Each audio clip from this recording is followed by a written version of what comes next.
Olá pessoal, bem-vindos então à nossa aula sobre instalação de redes Profibus. No vídeo anterior, eu passei para vocês um vídeo falando um pouco sobre o protocolo Profibus, ou as redes Profibus. A gente viu lá no vídeo que tem uma pequena diferença. Essa rede Profibus ela é uma rede industrial bastante utilizada, Ela é utilizada ali nos níveis, para fazer ligação entre os níveis 1 e 2 da pirâmide de automação, tá certo?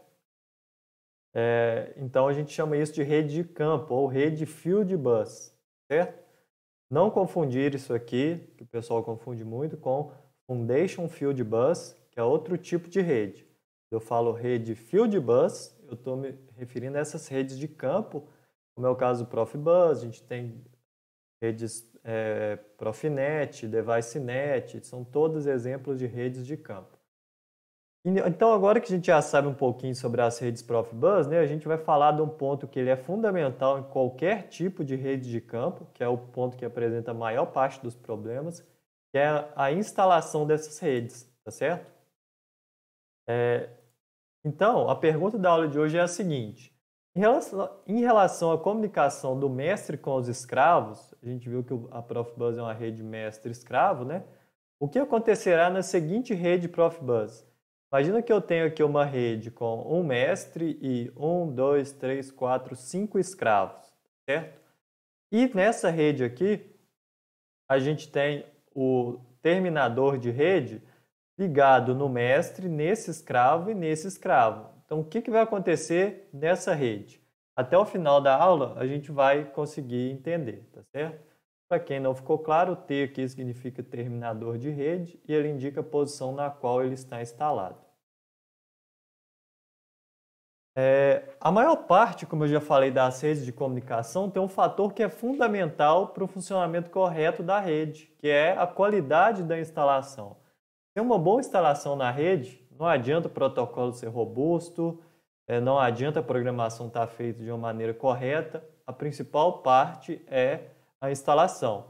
E a gente instalar redes de comunicação não é a mesma coisa que instalar um cabo elétrico de alimentação comum. Tem muitas coisas que não devem ser feitas nas redes de comunicação que não causam problemas, por exemplo, quando você está simplesmente instalando um cabo que alimenta o equipamento, tá certo? Ele não é um cabo como qualquer outro, ele precisa de alguns cuidados. E os principais problemas que a gente encontra, são as ligações improvisadas, tá certo? Aqui a gente tem um caso, repare que aqui a gente tem um conector, esse conector é o conector Profibus, a ponta dele aqui é aquele conector DB9 com 9 pinos. Repare que ele foi ligado a um cabo e esses cabos aqui eles foram ligados em outro conector, Famosa gambiarra ou recurso técnico avançado, verdade? Muito bem. E esse tipo de coisa não pode de maneira nenhuma. Então a gente vê até essa instalação aqui, não é uma instalação adequada. Outra coisa, proximidade com cabos de alta tensão. O cabo Profibus ele é fácil de ser identificado porque ele é roxo, certo? Ele tem essa cor aqui. Então repare que o cabo ele está passando aqui junto com diversos outros cabos. Isso aqui é uma fonte de interferência para a nossa rede, A rede ela transporta sinais digitais, em forma de ondas quadradas, e qualquer tipo de interferência vai atrapalhar esse sinal, que ele é um sinal de baixa potência, tá certo? E por último, um outro problema que causa bastante erro na comunicação é o equipamento ligado errado. Aqui a gente tem um exemplo de um repetidor, E igual a gente viu, o que o repetidor faz? Ele vai pegar o sinal que chega de um lado, aqui estão as conexões, ele vai repetir o sinal do outro lado, Então ele continua a rede, assim como no repetidor Ethernet. Aqui no caso, vamos fazer uma linha imaginária aqui no meio, tá? Desse repetidor, ok? Então, desse lado aqui seria uma parte da rede, do outro lado seria a continuação, o sinal repetido dessa rede. Contudo, ele apresenta o quê? Ele apresenta duas entradas aqui do mesmo lado, se você quiser dar continuidade na rede, Não necessariamente o repetidor, ele precisa ser o último elemento da rede. O meu repetidor pode estar aqui, eu posso chegar com o cabo aqui e continuar o cabo para os outros elementos vamos chamar de segmento, no segmento 1 da rede, tá certo? Do outro lado, então, eu teria o sinal repetido. O que foi feito aqui? O cabo foi ligado do mesmo lado. Então, se a pessoa queria repetir o sinal usando esse repetidor, ela não conseguiu. Que na verdade ela fez aqui foi ligar o cabo no mesmo ponto, vamos chamar de ponto elétrico, tá? Isso aqui é como se os cabos estivessem em paralelo aqui, tá certo? O sinal repetido estaria do outro lado. Então, ligar o equipamento errado também vai, com certeza, causar problemas. Muito bem. E como eu falei, né, a rede Profibus ela é uma rede de comunicação digital, ou seja, ela vai enviar sinais quadrados ali para representar os bits que ela está enviando. E dois problemas de redes muito comuns são as interferências, né? As interferências elas podem ser de duas formas, né? Elas não são uma exclui a outra, pode ter as duas ao mesmo tempo. Então ela pode ser de uma origem eletromagnética ou eletrostática. Na primeira, a fonte de interferência eletrostática, ela vai acontecer quando a gente tem um acoplamento capacitivo entre dois cabos com tensões elétricas, né? Porque vamos pensar, o princípio de um capacitor é o quê? Você tem um potencial, né? Geralmente na forma de uma placa, e você tem um potencial diferente, e no meio aqui a gente tem um dielétrico, que geralmente é o ar. Repara aqui na figura que a gente tem um cabo com uma tensão aqui, uma alta tensão, então basicamente um potencial aqui de um lado. Do outro lado a gente tem um outro cabo com potencial diferente, né? O cabo, por exemplo, de instrumentação, que leva um sinal de 24 volts de corrente contínua, um sinal de corrente. Então a gente tem dois cabos aqui em paralelo. E no meio a gente tem o ar, que é um dielétrico. Então, o que acontece aqui? A gente tem a formação de um capacitor, igual está representado aqui, certo? Então, pelo capacitor, né, a gente vai fazer o quê? Vai gerar tensões elétricas nos cabos, né? Então, isso aqui funciona como se fosse um circuito capacitivo, que a gente chama de acoplamento capacitivo entre os cabos.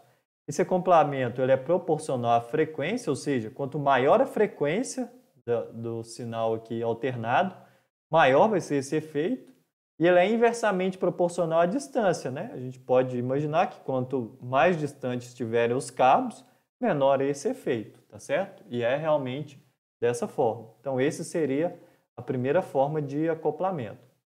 A segunda seria o acoplamento eletromagnético, esse a gente já conhece bem, né? Se tem um cabo aqui de alta tensão, tensão alternada, ele vai gerar um campo elétrico variável, tá certo? Você passa um outro cabo próximo dele aqui, ó, que sofre o efeito desse campo magnético aqui, o que vai acontecer? Você tem um cabo passando por meio de um campo magnético variável. Isso vai gerar tensão induzida, não é verdade? Aliás, ou corrente induzida, né? Então aqui vai haver um acoplamento, a gente chama de acoplamento indutivo, né? Porque é da forma eletromagnética, esse acoplamento ele é eletromagnético, e vai induzir corrente no cabo aqui de menor potencial, que a gente chama de cabo de instrumentação, ou poderia ser o próprio cabo Profibus, ok? Então a gente tem essas duas formas de acoplamento. E como é que a gente pode reduzir esse acoplamento? Primeiro, utilizando a blindagem, tá? A blindagem do cabo, que é aquela malha que a gente viu, né? O cabo STP, o cabo FTP, ele consegue reduzir o acoplamento eletrostático, por quê? Basicamente, o acoplamento eletrostático é porque a gente tem duas tensões diferentes aqui nos cabos, né? Então, a blindagem, ela pega toda a parte externa do cabo e quando a gente aterra, então a gente está jogando esse potencial aqui para 0 volts. Então, o que acontece? Ao invés do efeito, o acoplamento capacitivo, ele ser com o cabo, o acoplamento capacitivo é feito com a malha. Então, toda a tensão que é induzida pela malha diretamente para o terra. Então, o cabo aqui dentro ele não sofre acoplamento capacitivo, tá certo? Interessante notar que a blindagem só é efetiva quando aterrada, né? Se você simplesmente colocar aqui um cabo blindado e não aterrar a blindagem, não adiantou nada, porque não vai estar com potencial aqui, né? Não vai ter tensão, certo? Inclusive, isso pode até piorar o problema, porque ao invés de você criar uma blindagem, você vai criar uma forma de antena. Então, vai receber tudo quanto é tipo de sinal. Uma segunda forma para a gente reduzir interferência, agora no caso de interferência eletromagnética, é fazer a trança no cabo. A trança no cabo ela ajuda, por quê? Imagina aqui ó, que a gente tem um cabo de potência, né, um sinal alternado com grande variação de tensão, ele está gerando um campo magnético aqui, então repare que o campo magnético está na direção, se a gente olhar esse cabo aqui com a vista de cima, ele está entrando ali no cabo, né? Quando a gente trança o cabo, o que vai acontecer? Vamos pensar nessa parte de cima. Pela regra da mão direita, se tem um campo magnético ali entrando no meio do cabo, a corrente está nesse sentido, tá certo? Deixa eu tentar virar minha mão aqui. Campo magnético aqui, corrente nesse sentido. Vamos pensar aqui do outro lado agora desse cabo, né? Lembrando, o campo magnético está entrando na parte interna ali da trança. Então, se ali está entrando, ele já mudou a direção. Ó. Então, está entrando aqui, a corrente induzida já está desse lado. Então, a gente tem basicamente uma anulação das correntes, anulação desse efeito, porque